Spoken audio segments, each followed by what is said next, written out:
በዚህ የፋይናንስ ምርታ በኢትዮጵያ በሚለው የሳት ዳር ወግ ወይም ፋየርሳይድ ቻት ቼር እንዲያደርጉ ወይም ሞዴሬት እንዲያደርጉ ክቡር ዶክተር ኢሳያስ ካሳ የኢትዮጵያ ልማት ባንክ ፕሬዝዳንትን ወደ መድረክ ጋብዝና በሳት ዳር ወግ ቆይታ የሚያደርጉንን የኢፌዴሪ ጠቅላይ ሚኒስትር ክቡር ዶክተር አብይ አህመድ እሳቸውም አብሮ ስለተነሱ በክብር ተቀበሉልን።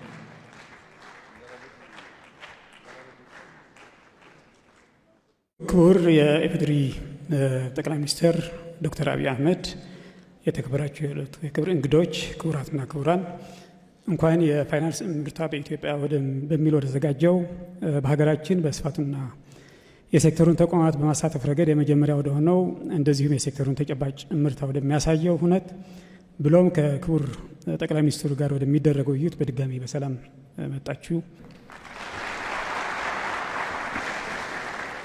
ክቡር ጠቅላይ ሚኒስትር፣ ወደ ዋናው ጥያቄ ከመግባቴ በፊት የተቋማትን ግንባታ በተመለከተ አንድ ጥያቄ ብጠይቆ። በአጭር ጊዜ ተቋቁመው በፍጥነት ወደ ስራ እየገቡ ያሉ ተቋማት በርካታ ናቸው። አንዳንዶቹ ከ3 እና 4 ዓመታት በፊት በሀሳብና በወረቀት ደረጃ እንደነበሩ የምናውቃቸው ተቋማት ናቸው። ክቡርነቶ አዳዲስ ተቋማትን ማቋቋም ለምን አስፈለገ? የተቋማት ግንባታ በአጠቃላይ የነዚህ በሴክተሩ እየተገነቡ ያሉ ተቋማት በተለይ ለምጣኔ ሀብታዊ እድገትና ለማክሮ ሪፎርም እምርታ ያላቸው እንድምታ ምንድን ነው?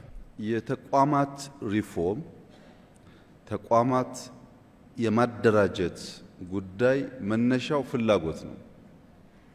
አንድ መንግስት፣ አንድ ኩባንያ ወይም አንድ ግለሰብ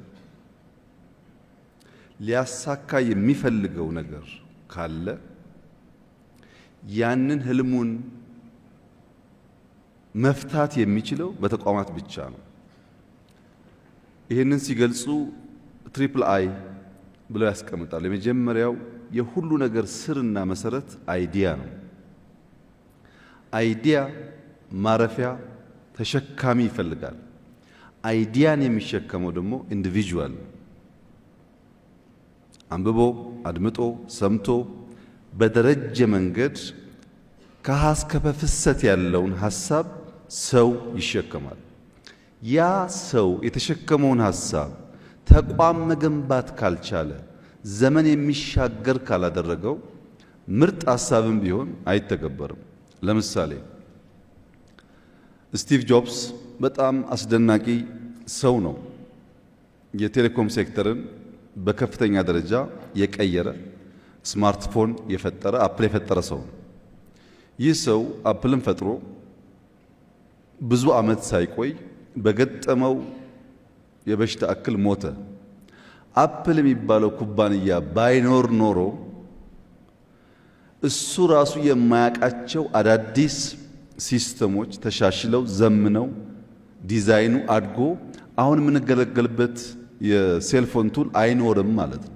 ኢንስቲትዩሽን ማለት ሐሳቦቻችን ከኛ ባሻገር ከኛ በኋላ ለብዙሃን መድረስ እንዲችሉ የሚያስችል ጉዳይ ነው። ተቋም ውስጥ አንኳር መታየት ያለባቸው ጉዳዮች አሉ። አንደኛው ተአማኒ ነው ወይ? ኢንስቲትዩሽኑ በሕግ የተቋቋመ በሕግ የሚሰራ በሚስተናገሩበት ተዋናያን በሙሉ የሚታመን ነው ወይ? ግልጽነት አለ ወይ? ተጠያቂነትስ አለ ወይ? ለመቀጠል የሚያስችል መሰረት አለ ወይ? ቦክስ መሆኑ ብቻ ሳይሆን ያ ቦክስ ክላሪቲ ያለው ሆኖ የተደራጀ ከሆነ አንደኛ ሬዚሊየንት ይሆናል፣ አዳፕቲቭ ይሆናል። በቀጣይነት ራሱን እያስተማረ ራሱን እያሻሻለ ያ ሲጀመር ሐሳብ የተባለውን ነገር ብዙሃን ጋር እንዲደርስ ይችላል ማለት ነው። በእኛ ሁኔታ የፋይናንሻል ሴክተርን ለመለወጥ ሆም ግሮን ሪፎርም አጀንዳ አንድን ስንጀምር ተቋሞቻችን አይተን ነበር። አንዳንዶች ተቋሞች አሉ፣ ነገር ግን ሪኢንጂነሪንግ ይፈልጋሉ። ተቋሞቹ አሉ፣ በፖሊሲ በስትራቴጂ በአመራር በአሰራር መዘመን አለባቸው። አንዳንዶች ተቋማት ደግሞ ሊኖሩን ሲገባ በሚያሳዝን ሁኔታ አልተፈጠሩም። ለምሳሌ የካፒታል ገበያን ብንወስድ ኢትዮጵያን የሚያክል በአፍሪካ ትልቅ ሀገር፣ ትልቅ ኢኮኖሚ የሚያንቀሳቅስ ሀገር እንዴት ሳይኖረው ቆየ? ሩቅ ሳንሄድ ለምን ከኬንያ መማር አቃተው? ለምን ከናይጄሪያ መማር አቃተው? ምን ሆነን ነበረ የሚል ጥያቄ ያስነሳል። በሌሎቹም ሶቨሬን ዌልዝም እንደዚሁ በጣም ኢምፖርታንት ተቋም ነው። ቅድም ተገለጸው አልነበረንም። እነዚህን ባሉን ተቋማት ሰክተን ሐሳባችንን ማስቀጠል ስለማንችል በአዲስ መልክ እንዲዋቀሩ ሆኗል። አዳዲስ ፊቶች፣ አዳዲስ አመራሮች፣ አዳዲስ አሰራሮች ይዘው መጥተዋል። የኢትዮጵያ ኢኮኖሚ እየዘመነ ባለበት መንገድ እንደዚህ ያሉ ተቋማት ካልተገነቡ በስተቀረ ሐሳቡ ተሻግሮ ትውልድ ላይ ኢምፓክት ሊያመጣ ስለማይችል የተቋም ግንባታ ያሉትን ማዘመን፣ የሚጎሉትን መሙላት፣ ዘመን በሚዋጁበት አግባብ መስራት እና ማዘጋጀት ህልም ካለው ማንኛውም ኩባንያ ሀገር የሚጠበቅ ተግባር ስለሆነ እኛም በዚያው መንገድ ነው ተቋማት ግንባታ ላይ አተኩረን የሰራ ነው። እዚህ የቀረበው ብቻ አይደለም። ሎ ኢንፎርስመንት ኤጀንሲስ ቢኬድ ልክ እንደዚሁ አስደናቂ አዳዲስ ተቋማትም የነበሩም አሉ። በአርቲፊሻል ኢንተለጀንስ፣ በሳይበር ሴኩሪቲ የተለያየ ቦታ ብንሄድ ለትውልድ እጅግ አስፈላጊ የሚባሉ ተቋማት እየፈጠርን ያሉትን ደግሞ እያዘመን የኢትዮጵያን ኢኮኖሚ፣ የኢትዮጵያን ፍላጎት፣ የኢትዮጵያን ሳይዝ እና 130 ሚሊዮን ህዝብ መሸከም የሚችል አውድ ለመፍጠር ካለን መሻት ነው ተቋማት ግንባታ ላይ ትኩረት ሰጥተን የምንሰራው። በጣም አመሰግናለሁ ክቡር ጠቅላይ ሚኒስትር። ሁለተኛ ጥያቄ፣ እንደሚታወቀው የፋይናንስ ሴክተሩ ሪፎርም የማክሮ ሪፎርም አካል ነው። መንግስት የማክሮ ሪፎርሙን በአጠቃላይ የፋይናንሻል ሴክተሩን ደግሞ በተለየ ሁኔታ በጥልቀትና በማለት በዚህ ደረጃ በጥልቀትና በስፋት ሪፎርም ያደረገበት ማድረጉን የሚታወቅ ሆኖ ይህን እንዲያደርግ ያስገደደው ገፊ ምክንያት ከዚህ ከሪፎርም በስተጀርባ ያለ አስተሳሰብና ከዚህ ጋር ተያይዞም አንደኛ ሪፎርሙ ያመጣው ፋይዳ፣ ሁለተኛ ደግሞ በተለይ ከአመራር ጋር የሰው ኃይልን ከመፍጠር አንጻር ማለት የአመራር ክህሎት ሙያ ክህሎት ከመፍጠር አንጻር ያመጣው ለውጡን በዚህ አጋጣሚ ቢገልጹልን። የኢትዮጵያ የማክሮ ኢኮኖሚ ስብራት ገጥሞታል። ያም ሊቀየር ይገባዋል ብለን ስንጀምር በማክሮ ኢኮኖሚ ውስጥ ዋና ዋና የሚታዩ ጉዳዮች አሉ። በተናጠል ሊፈቱ የሚገባቸው ግን ካልተሳሰሩ በቀር ጥቅል ስብራቱን የማያድኑ ማክሮ ስንል ለምሳሌ ኢንፍሌሽን ሊነሳ ይችላል። ኢንፍሌሽን ላይ ያለው ችግር ብዙ ተዋንያን ማሳተፍ አለበት። ከምርት ማብዛት ጀምሮ በዋጋ ተመን ውሳኔ ጭምር ኢንፍሌሽን አፌክት ይደረግ ይችላል። ናሽናል ባንክ ወይም የገንዘብ ሚኒስቴር የሚያጥራቸውን ገንዘብ ከሚያገኙበት ቦታ እና ገንዘብ የሚያፈሱበት ልክም ኢንፍሌሽንን ሊጎዳው ይችላል። አንድ አንጓ ነው። ኢምፕሎይመንት ሁለተኛው በማክሮ ስብራት ውስጥ መታየት ያለበት አንጓ ነው። ኢምፕሎይመንት ጤናማ የሆነ ከሄደ ጉልበት አላግባብ ሳይከስር አምራች የሆነ ትውልድ በተገቢው እየሰራ ሀብት እያባዛ እንደሄደ የሚያሳይ ነው። ኢምፕሎይመንት ሊፈጠር የሚችለው ኩባንያዎች ሲፈጠሩ ነው። ኢምፕሎይመንት ሊፈጠር የሚችለው ሀሳብ ገንዘብ አግኝቶ ሰው መቅጠር ሲችል ነው። የተያያዘ ጉዳይ ነው፣ ለየብቻ የሚታይ አይደለም። የትሬድ ባላንስ ሀገራት ወደ ውጭ በመሸጥ የሚያገኙት ሀብትና ወደ ሀገር ውስጥ በማስገባት የሚያገኙት ሀብት መካከል ያለው ልዩነት በማክሮ ኢምባላንስ ውስጥ ሊታይ ይችላል። እነዚህ ጉዳዮች ሊታረቁ የሚችሉት ማክሮ ባልነው ስብራት ውስጥ አንድ ግን ደግሞ የአንበሳውን ድርሻ የሚወስደው የፋይናንሻል ሴክተር። ፋይናንሻል ሴክተርን ሳታርቅ እነዚህን ጉዳዮች ልትፈታ አትችልም። ፋይናንሻል ሴክተሩ ለማክሮ ስብራቱ ከፍተኛ ድርሻ ነበረው። መልሰን ልናርቅ ስንፈልግም ፋይናንሻል ሴክተሩን እያንዳንዷን በተን ፈትሸን መግራት ካልቻልን በስተቀር ያ የምንለውን ስብራት ልንቀርፍ አንችልም። ለምሳሌ አንዱ በፋይናንሻል ሴክተር ያለው ችግር ጥራት ያለው ሰርቪስ ነው። አንተም እንደምታውቀው ሁላችሁም እንደምታውቁት ደሞዝ ወስጄ ለእናቴ 100 ብር ለመላክ ብፈልግ መጀመሪያ መደወል አለብኝ ባንክ ቤት ሂጂ ብዬ። ከዛ ባንክ ቤት መሰለፍ አለብኝ። 100 ብር እኮ ነው። ሰልፍ ወረፋ ከበዛ ደግሞ ከሰዓት ና ልባል እችላለሁ። ከሰዓት ደግሞ ተመልሼ ካስገባው በኋላ ፋክስ ተበላሸ ሊባል ይችላል። ከሁለት ቀን በኋላ ደውዬ ደረሰሽ ማለት አለብኝ። ለመቶ ብር ጊዜውና ገንዘቡ ኤፊሽንት አይደለም፣ ጥራት ያለው ሰርቪስ አይደለም የሚሰጠው። አሁን ግን አንድ ሰው ኢትዮጵያ ውስጥ ብቻ ሳይሆን ከኢትዮጵያ ውጭ ያለ አንድ ወዳጅ የኔን የኤሌክትሪክ ቢል መክፈል ቢፈልግ በቀላሉ መክፈል ይችላል። ያ ባለው ተቋም ባለው ሀብት ላይ ጥራትና ዘመናዊነት መላበስ በራሱ ኤፊሽንሲን ያሳድጋል። አንዱ ነው ይሄ። ሁለተኛው ኢትዮጵያም ውስጥ ሌሎችም ሀገራት የፋይናንሻል ፍላጎትና አቅርቦት አይመጣጠንም። የግል ኩባንያ ለመበደር የሚፈልገው ብዙ ሀብት ነው። ሀሳብ ያላቸው ኢንተርፕረነርስ ገንዘብ ይፈልጋሉ። የፋይናንሻል አቅርቦቱ ግን በቂ አይደለም። ያንን ለማጥበብ አማራጭ የፋይናንስ ሶርሶች ማበጀት ይፈልጋል።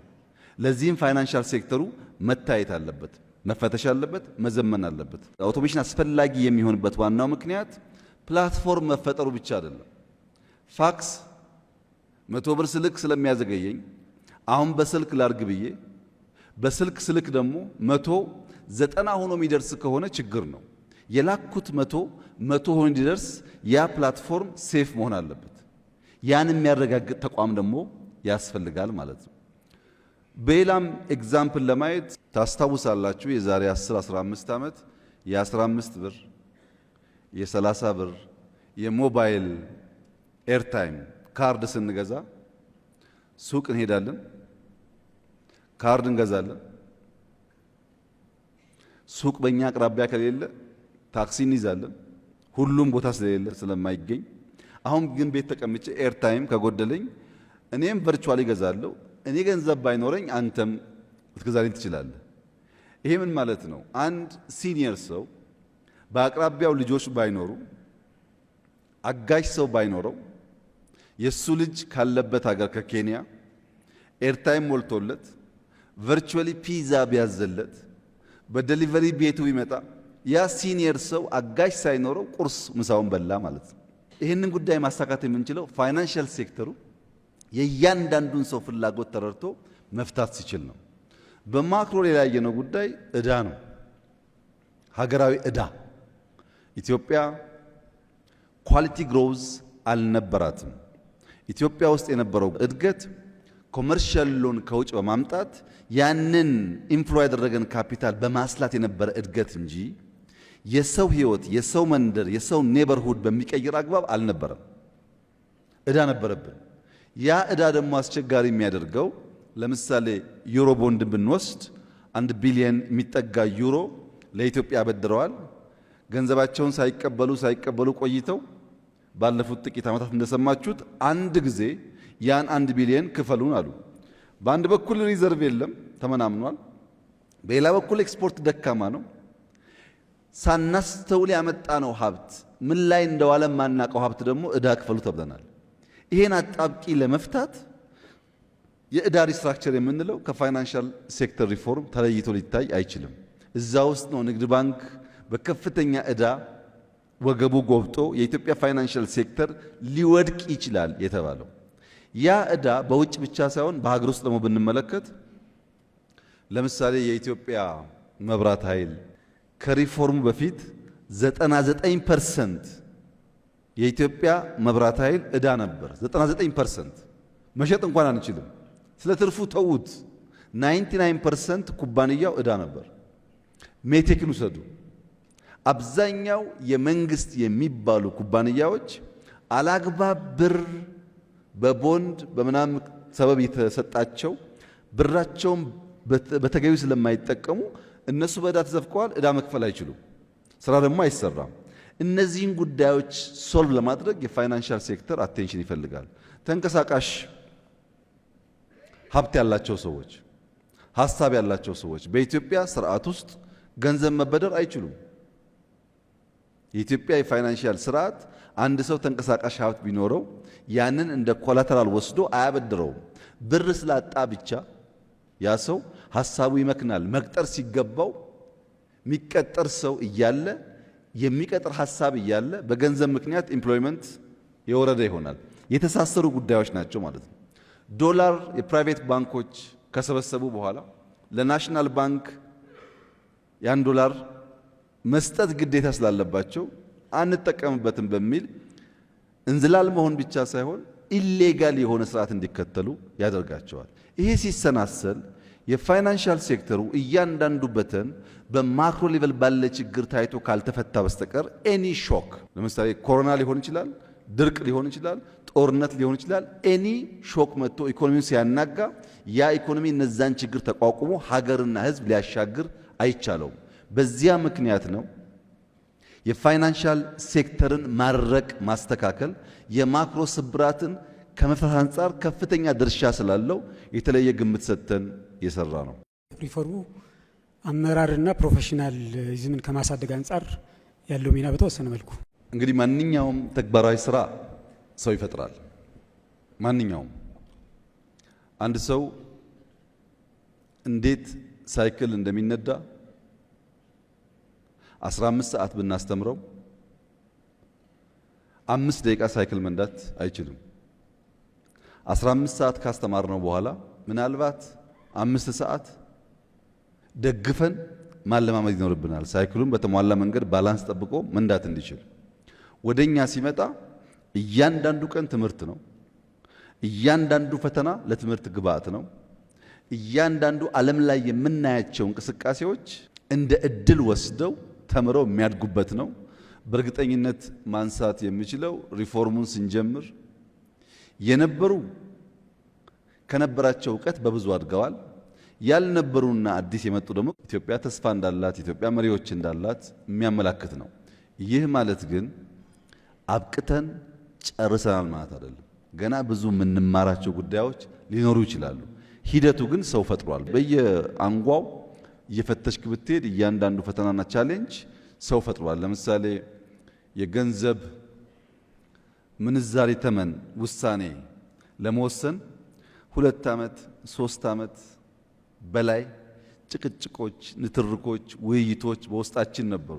ፊር ነበር። አልቲሜትሊ አውትካሙ ምን ኮንሲኩዌንስ ያመጣም ፊር ነበር።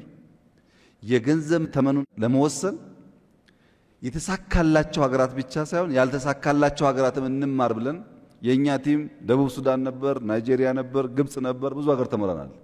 ከተሳካላቸው ብቻ አይደለም ፌል ካደረጉትም ጭምር። ያ ሂደት ኮንፊደንስ፣ ያ ሂደት ልምድ፣ ያ ሂደት እውቀት እንደፈጠረ ውጤቱ የሚናገር ይመስለኛል። ከፖሊሲዎች አንጻር የገንዘብ ፖሊሲ በገንዘብ ፖሊሲ ዙሪያ እና የፖሊሲው አስፈጻሚ በሆነው ብሔራዊ ባንክ ላይ በርካታ የሪፎርም ስራዎች ተሰርተዋል። አሁንም እየተሰሩ እንዳሉ ይታወቃልና ኢኮኖሚ ላይ ምን በሰው ህይወት ላይ የሚያመጣው ለውጥ ምንድን ነው? የፐብሊክ ፋይናንስ ማኔጅመንት ስትራቴጂው በግልጽ እንዳስቀመጠው ኢትዮጵያ የምትፈጥራቸው ማንኛውም ሀብት ግልጽነት፣ ተጠያቂነት እና ተገማችነት ባለው መንገድ ስራ ላይ ውሎ እያንዳንዱ ዜጋ በሚነገር ጥቅል እድገት ብቻ ሳይሆን በቅርብ ርቀት ፊል ማድረግ እንዲችል ማስቻል ነው። እያንዳንዱ ሀብት ቴክኖሎጂ የሚጠቀም እያንዳንዱ ሀብት በህገወጥ መንገድ ይፈስ የነበረውን 100% ባይሆንም ማስቀረት የሚቻልበትን መንገድ ተጨማሪ ሀብት ለማምጣት እንደ ኢዝ ኦፍ ዱይንግ ቢዝነስ ያሉትን ሪፎርሞች ሰርተን ሀብት በማበራከት እነዚያ ደግሞ በሰው ህይወት ላይ የሚጨበጥ የሚታይ ለውጥ እንዲያመጡ ማድረግ ነው። ለምሳሌ አዲስ አበባ የሚኖር ሰው ባለፉት 2-3 ዓመታት በኔ ከተማ ጨለማ የነበረው ብርሃን፣ አቧራ የነበረው ግሪን፣ ቆሻሻ የነበረው ንጹህ፣ ከመኪና ጋር እጋፋ የነበረው የራሴ መንቀሳቀሻ አውድ ተፈጥሮልኛል የሚለውን ለማወቅ ለመገንዘብ ምንም ነጋሪ አስተማሪ አያስፈልገውም። ይታያል፣ የሚታይ ነው። ይህ አዲስ አበባ ላይ የምታየው በብዙ ከተሞች ይታያል፣ በብዙ ገጠሮች ይታያል። ሞባይል ፔኔትሬሽን በሀገር ደረጃ አድጓል ሲባል ኢንክሉዥን ብቻ ሳይሆን እዛ ያለውን ሰው ይጠቅመዋል ማለት ነው። የመንገድ ተደራሽነት ሰፋ ሲባል እዛ ያለውን ሰው ይጠቅማል ማለት ነው። የግብርና ምርት አድጓል ሲባል ያ አርሶ አደር ሞባይል አለው፣ ገበያ ያውቃል፣ ሽጦ ይጠቀማል ማለት ነው። በሁሉም በሴክተር ሌቭልም በማክሮ ሌቭልም የመጡት አጠቃላይ ለውጦች በተለይም ደግሞ የፐብሊክ ፋይናንስ ማኔጅመንታችን በገቢና ወጪ አስተዳደር ላይ የምንከተለው አካሄድ ተደምሮ እያንዳንዱ ዜጋ በቅርብ ርቀት እያንዳንዱ ቤት ገባ እንኳን ባይባል በቅርብ ርቀት ሴንስ የሚያደርገው ውጤት እያመጣ ነው። ይሄን ለምሳሌ ለማንሳት ህዳሴ መውሰድ ይቻላል። ህዳሴን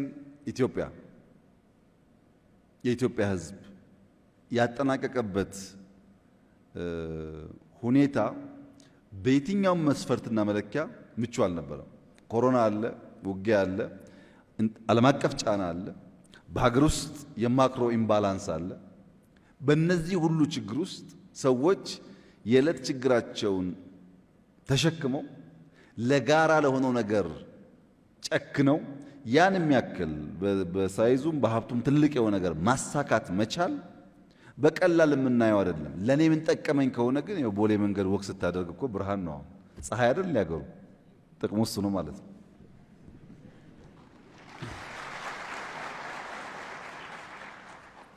በታክስ ስርዓት፣ በታክስ አሰባሰብ፣ በበጀት አስተዳደር እንዲሁም ብድርን ከማስተዳደር አንጻር ብዙ ስራዎች ተሰርተዋል፣ ብዙ እርምጃዎችም ተወስደዋል። ከዚህ ጋር በተያያዘ መንግስት በተመሳሳይ በጀቱን ከበጀት አስተዳደር ጋር በተያያዘ አስተዳደር በጀቱን በመቀነስ የልማት በጀቱን የካፒታል በጀት በማሳደግ ፖሊሲ እየተከተለ መሆኑ ይታወቃል። ይሄ በእነዚህ ተቋማት በሁለቱም ተቋማት ላይ እና በአሰራር ስርዓት ላይ የተደረጉ ሪፎርሞች ከመልካም አስተዳደር ከስራ ቅልጥፍና አንጻር በፊስካል ፖሊሲ ማዕቀፉ ዙሪያ የተደረጉ ለውጦች ምን ያክል ነው ወደ መሬት የወረደ ፋይዳ ያመጡት የሚለው ነገር ተወሰነ። ፋይዳው ለምሳሌ ገቢዎችን ብንወስድ ኦቶሜት ማድረግ በመቻላቸው የታክስ ቤዝ ማስፋት በመቻላቸው ባለፉት 6 ወራት 709 ቢሊዮን ብር አስገባን ሲሉ ከለውጡ በፊት የነበረውን 6 ወር አይደለም 6 ዓመት ብንደምር የ6 ዓመት የኢትዮጵያ ገቢ 595 ቢሊዮን ነበር። ከ6 ዓመቱ ገቢ የ6 ወሩ ገቢ በ115 ቢሊዮን ብር ይበልጣል። በዚህ ዓመት ግባችን በክልሎች ፕላስ ኦር ማይነስ 1 ትሪሊየን በፌደራል ፕላስ ኦር ማይነስ 1.5 ትሪሊየን በድምሩ 2.5 ትሪሊየን ብር ማስገባት ብንችል ወጪያችን ለመሸፈን ከሚያግዘው ድጋፍ በተጨማሪ በኢትዮጵያ ታክስ ቱ ጂዲፒ ሬሽዮ ያለውን ውስንነት ያሻሽለዋል። ይሄ የመጣው በተቋም ሪፎርም ነው። ናሽናል ባንክን የወሰን እንደሆነ ናሽናል ባንክ ቅድም ባነሳሁት የፋይናንሻል ሴክተር ውስጥ በጣም ቁልፍ ተቋም ነው። ይሄ ቁልፍ ተቋም ግን ነፃ መሆን አለበት። ነፃ ሲባል በራሱ ፖሊሲ፣ በራሱ ስትራቴጂ፣ በገበያና በፋይናንስ ሴክተሩ ሕግ የሚተዳደር መሆን አለበት። በሰው ኃይሉ ጠንካራ መሆን አለበት። ለምን? አንደኛ ከሱ የምንፈልገው የሬጉሌሽንና የኦቨርሳይት አቅም ነው። ባንኮች በጣም ኢኖቬቲቭ የሆኑ ሰዎች ስብስብ ነው ባንክ የሚፈጥሩት። እነሱን ሬጉሌት የሚያደርግ አቅም እንደ ሀገር ካልተፈጠረ ባንኮች ይሆናሉ ማለት ነው። እና ተቋሙ መጠናከር ይፈልጋል። የኦቨርሳይት አቅም ያስፈልገዋል። ያንን በሚያደርግበት ሰዓት ለምሳሌ ቅድም ያነሳሁትን ኢንፍሌሽን ውሰድ። ኢንፍሌሽን ስንዴ ማምረት የራሱ የሆነ ጥቅም አለው ለመቀነስ። የገበያ ትስስር የራሱ የሆነ ትስስር አለው። ግን በናሽናል ባንክ ብቻ በነሱ ዕውቀትና በነሱ ውሳኔ ኢንፍሌሽን ኢምፓክት ከሚያደርጉ ነገሮች አንዱ የወለድ ምጣኔ ነው። አንድ ሰው 100 ብር ባንክ ቤት አስቀምጦ በአመት የሚያገኘው ወለድ 10 ብር ሆኖ አጠቃላይ ኢንፍሌሽኑ 15 ቢሆን በየአመቱ 5 ብር እንደሚያጣ እያወቀ ነው የሚያስቀምጠው ማለት ነው። 5 ብር እያጣ ብር ሰው ስለማያስቀምጥ ናሽናል ባንክ መስራት ያለበት የኢንፍሌሽን ሬት ከወለድ ሬት ያነሰ መሆኑን ማረጋገጥ ነው። ሰዎች ደፍረው ገንዘባቸውን ወደ ማርኬት እንዲያመጡ ማለት ነው፣ ወደ ሴቪንግ እንዲያመጡ፣ ለኢንቨስትመንት አስቻይ ነገር እንዲፈጥሩ ያም ማድረግ አለበት። ይህንን ሲሰራ ነው ኢንፍሌሽንም ይቀንሳል፣ የኢንቨስትመንት አቅማችንም ያድጋል። የፋይናንሻል ሲስተሙ ስታቢሊቲ የሚረጋገጠው ጠንካራ ሬጉሌት የሚያደርግ ኢንስቲትዩሽን ካለ ብቻ ነው። ይሄ ብቻ ግን አይደለም። የኢትዮጵያ አጠቃላይ ኢኮኖሚ ግሮዝ በመወሰንና በማሳለጥ ረገድ ናሽናል ባንክ ሞኔታሪ ቱልስ እየተጠቀመ በጣም በርካታ የሚሰራቸው ስራዎች አሉ። የሚጠቀመው ቱልስ ሞኔታሪ ቱልስ ናቸው፣ ግን የነሱ ድማሮ ኢኮኖሚ ግሮዝን ያሳልጣል፣ ጤነኛ ኢኮሲስተም ይፈጥራል። እንደዚህ አይነት ተቋሞች ልክ እንደ ገቢው ይሄን ያክል አስገቡና አስወጡ በሚል የምናያቸው ሳይሆኑ ኢንፍሌሽን ሲቀንስ፣ የወለድ ምጣኔ ከኢንፍሌሽን ከፍ ያለ ሲሆን፣ የፋይናንሻል ኢኮሲስተሙ ጤነኛ ሲሆን፣ ባንኮች የመቆጣጠርና የመግራት አዳዲስ ነገሮችን ኢምብሬስ ማድረግ የሚችል ተቋም መሆኑን ስታረጋግጥ ኢንስቲትዩሽናል ሪፎርሙ ውጤት እያመጣ እንደሆነ ማረጋገጫ ይሆናል ማለት ነው። ብዙዎች የልማት ድርጅቶች ከነበሩበት የፊስካል ሸክም የመሆን ሁኔታ ወጥተው የኢንቨስትመንት ኢንተርፕራይዞች ወይም ክንዶች እንዲሆኑ ማስቻሉ እርስዎ ምን ይላሉ? ክቡር ጠቅላይ ሚኒስትር በዚህ ጉዳይ ላይ ማለት ኤአይች የተቋቋመበት ዓላማ እያሳካ ነው በእርስዎ እይታ ማለት ነው? የኢትዮጵያ ኢንቨስትመንት ሆልዲንግ ሎጎ አይታችሁ ከሆነ ዋሊያ ነው። ለምንድን ነው ኤአይች ዋሊያን መርጦ ሎጎ ያደረገው? የኤአይች ትልቁ ምስጢር ያለው እሱ ጋር ነው። ዋሊያ የተለየ ባህሪ ያላት እንስሳ ናት። ሁላችሁም እንደምታውቁት ይሄ 90 ዲግሪ ነው። ዋሊያ 89 ዲግሪ ላይ ቅጠል ካየች ሪስክ ትወስዳለች። 89 ዲግሪ ላይ እዚህ ላይ ሰው አይቆምም እንደምታውቁት፣ ሌላውም እንስሳ ይጠነቀቃል። ዋሊያ ግን በጣም መቆም በማይቻልበት አስፈሪ ቦታ ላይ ዘላ ያያየችውን ነገር ቀንጥሳ ትወስዳለች። ያያየች እንደሱ ነው፣ ቀንጣሽ ማለት ነው። ያያየችን ለማቋቋም የፈለግንበት ዋናው ምክንያት ትልቅ ሀብት፣ ትልቅ መሬት፣ ትልቅ የሰው ኃይል የያዙ የመንግስት ኩባንያዎች ባለቤት እንደሌለው ትጉ ባልሆኑ ሰዎች፣ ራዕይ በሌላቸው ሰዎች፣ አብዛኛው አክሳሪ፣ ግብር የማይከፍል፣ ወጪና ገቢው የማይታወቅ በጣም አሳዛኝ የሀብት ብክነት ነበር። በአንድ በኩል ችግር አለ፣ በሌላ በኩል ደግሞ ብክነት አለ። ያንን ነገር በኮርፖሬት ባህል፣ በቢዝነስ ባህል የሚመራ ተቋም ፈጥረን እያንዳንዱን የመንግስት ኩባንያዎች ትርፋማ ማድረግ እንቻል ነው። እሱ ብቻ ግን አይደለም፣ ዳይቨርሲፋይ የምናደርግ ነው። ለምሳሌ በክሪፕቶ ማይኒንግ ትላልቅ ኩባንያዎች ጋር ስራ ጀምሯል። በጥቂት ዓመታት ከፍተኛ ትርፋማ እንደሚሆን ይጠበቃል። ኢትዮጵያ ላለፉት ምናምን ዓመታት ወርቅ ቆፍራ አፈር ነው የምትሸጠው። ለመጀመሪያ ጊዜ የወርቅ ሪፋይነሪ ኤአይች ለኢትዮጵያ እየገነባ ነው። በጥቂት ወራት ውስጥ እንደሚጨርስ ተስፋ ይደረጋል። ይሄ በጣም ብዙ ሀብት ያስቀራል፣ ያመጣል። ይሄ ብቻ አይደለም።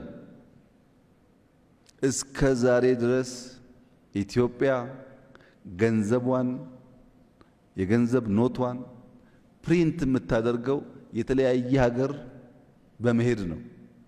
ይሄ አደገኛ ነገር ነው። እነዚህ ሀገራት ለኛም ለሌላውም የመስጠት የሞራል እንጂ ምንም የምንቆጣጠርበት መንገድ የለም። ያንን ስትራቴጂክ ካፓሲቲ ኤአይች እየፈጠረ ነው። እንደዚህ ያሉ ብዙም የማይነገሩ ቁልፍ ስትራቴጂክ አቅሞች ይገነባል። ከዚህ በተጨማሪ ኢንፍራስትራክቸር ኢንቨስትመንት ላይ የኤርፖርቱን ጨምሮ ለትውልድ የሚሻገሩ ተቋማት እና ኢንቨስትመንቶች ያካሂዳል። የመጨረሻው መቋጫ ኤአይች ማለት ዛሬ የሚሰራ ዛሬ የሚያተርፍ ለልጆቻችን የምናስቀምጠው ወረት ማለት ነው።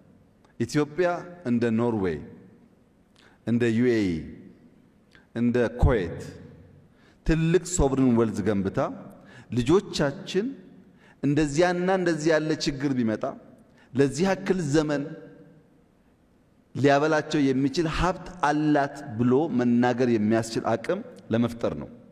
በ2030 በፈረንጅ ማለት ነው የኢአይኤች የጂዲፒ ሬሽዮ 20% መግባት አለበት። ከአጠቃላይ ጂዲፒያችን 20% ኢአይኤች ሀብቱን ኢንቨስትመንቱን ዳይቨርሲፋይ አድርጎ ገባ ማለት ኢትዮጵያ ካላት አንጡራ ሀብት የተወሰነ ያህሉን ለልጆቿ ለማቆየት የሚያስችል ቁመና እየገነባች ነው ማለት ነው።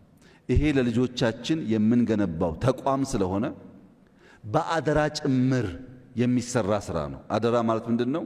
ኢትዮጵያም ሀብቷም ከአባቶቻችን የወረስነው አይደለም፣ ከልጆቻችን የተዋስነው ነው። ለልጆቻችን አብልጠን አልቀን ማቆየት አለብን። ልጆቻችን ያው ሰሞኑን እንዳያችሁት ነው ሰርተው መመገባቸው የሚያሰጋ ጉዳይ ነው። ምግብ ካላዘጋጀን በስተቀረ አደጋ ውስጥ እንገባለን ለማለት ነው። ቀጥሎ ያለው ጥያቄ ከካፒታል ገበያ ጋር በተያያዘ ነው። እንደሚያውቁት የካፒታል ገበያ በተለያዩ የሀገራችን መሪዎች ሲጀመርና ሲተው የነበረ ነገር ነው። ካፒታል ገበያ የተጀመረው በአፄ ምኒልክ ጊዜ ነው። እርግጥ ወደ ሀገራችን ካፒታል ገበያ ቢያስገቡም በተለያየ ዓለማት በፈረንሳይ፣ ቤልጂየም እና አሜሪካ ኢንቨስት ያደርጉ ነበር አፄ ምኒልክ በካፒታል ገበያ ማለት ነው። ከዛ በንጉሱ ጊዜ ወደ መጨረሻ አካባቢ የካፒታል ስርዓት በአዲስ አበባ በተወሰነ መልኩ ይማረው ነበረ። ደርግ ስርዓት እነዚህ አይነት ነገሮች ያው ዘግተዋል። በኢህአዴግ በተወሰነ ደረጃ የፕራይመሪ ማርኬቱ በተለይ አክሲዮን ኩባንያዎችን እንዲፈጠሩ በማድረግ ረገድ ሚና ተጫውተዋል።